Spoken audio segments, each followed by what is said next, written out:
Hi friends, welcome back to my channel. केमती अच्छा समस्ते आशा कर समस्ते बहुत भलरे थे बहुत खुशी थे। मैं भी बहुत भलरे अच्छी।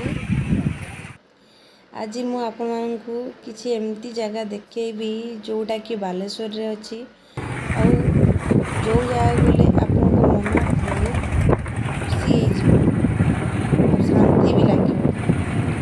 आपण माने देखते बेले मन दुखरे अछंती कि फ्री अछंती से सती बेले एई सब जगह को जातु जोटी मु जाइथिली। मु एमिति बुलिया पई जाइथिली। मोर सेमती किछि प्लानिंग नथिला किंतु सडन एमती जगह को जाइथिली आ जोट जाइकि मु फील कली कि नहीं एई सब जगह को गले आपन को बहुत भलो लागियो। देखंतु वर्तमान मु एई सब जो जगह देखुचंती एटा को जगह कहि परिबे?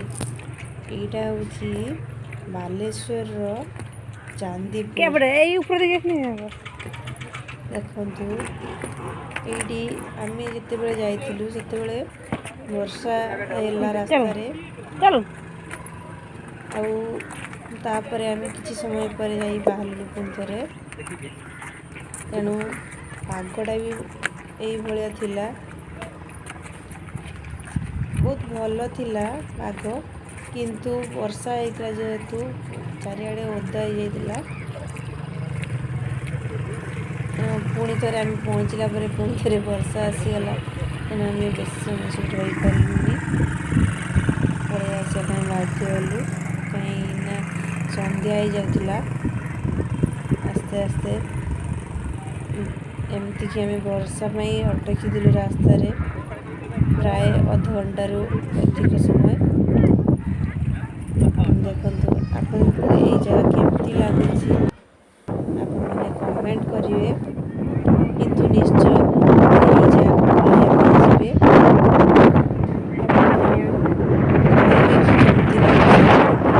तो बहुत भल लगे। यहाँ समुद्र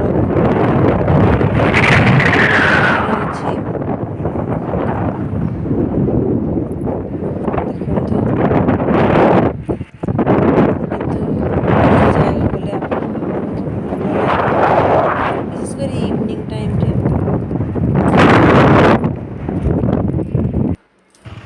देखो आम आसिलु एवं ये माछ धरिया सब ए सब जाती माछ धरिया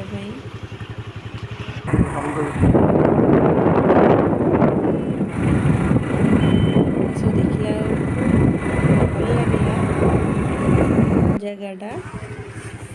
आम आसिलु पुणी आ गए जगह जो जगह गले आपको शांति लगे मनरे शांति और बहुत खुशी भी लगे।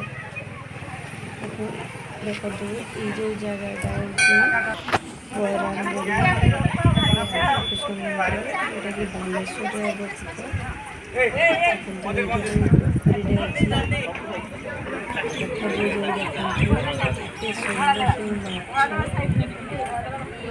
सब यदि आप किसी भी खाइए पहुँचती पहुँच देखा बहुत सुंदर लगे।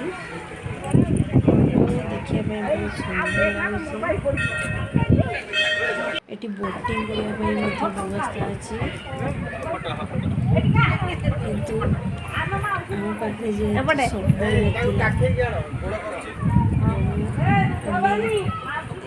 थर बोटिंग नेक्स्ट टाइम पुणी जब जीव सहित तेरे निश्चय बोटिंग करूँ और बेसी समय भी सेठी रही।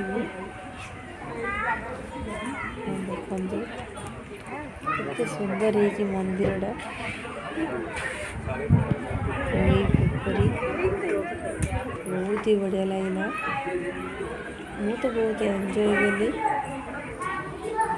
आपने जातु थे बुलिया देखिए आपन को निहाती भाव भल लगे खुशी लगे। यहाँ जो राधाकृष्ण मंदिर ଯାଇଛି ଭିତରକୁ ଗଲେ ଏଇଭଳି ସବୁ ଠାକୁର ଅଛନ୍ତି। ଦେଖନ୍ତୁ ବର୍ତ୍ତମାନ ରାଧାକୃଷ୍ଣ ମନ୍ଦିର କେତେ ସୁନ୍ଦର କାରୁକାର୍ଯ୍ୟ ହେଇଛି, ଯେଉଁଟାକି ଆମେ ବାଲେଶ୍ୱରରେ କେବେ ବି ଯାଇନଥିଲି। ବହୁତ ଇଚ୍ଛା ଥିଲା ଯିବା ପାଇଁ,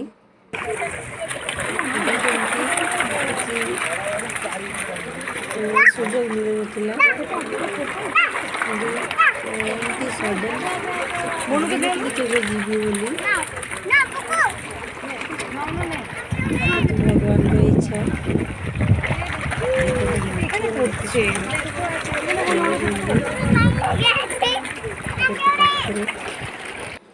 ଲାଇଭ ଭଲ ଲାଗେ।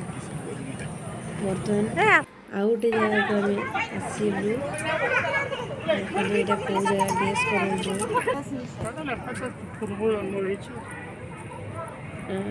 ଜାଣିପାରିଲେ କହିଦେଉଛି। ଏଇଟା ହେଉଛି ଇମାମି ଜଗନ୍ନାଥ ମନ୍ଦିର। ଦେଖନ୍ତୁ ବର୍ଷା ହେଇଥିଲା, ବର୍ଷା ପଡ଼ିଥିବା ସମୟରେ ଆମେ ସେଇଠି ପହଞ୍ଚିଲୁ। ଚାରିଆଡ଼େ ପାଣି ହେଇଯାଇଥିଲା।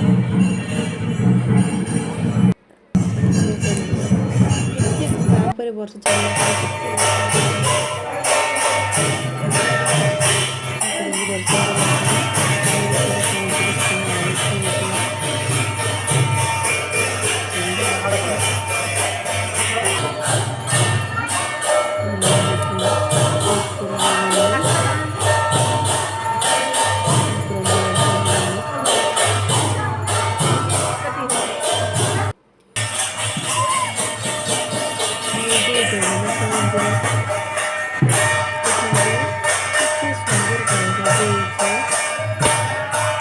ଆଉ କେରେ ବୁଝିପାରୁନି କେନେ କିସ ହେଇଛି କେନେ ବୁଝିପାରୁନି।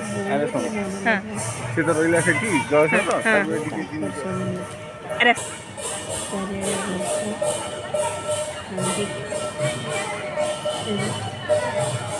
ଏଇଠି ଗଲେ ଆପଣ ଯଦି ଘଣ୍ଟାଟେ ବସିବେ ଏ ଜାଗାରେ, ଆପଣଙ୍କ ମନ ପୁରାପୁରି ଶାନ୍ତି ମିଳିବ। ଆପଣମାନେ ମଧ୍ୟ ଯାଆନ୍ତୁ।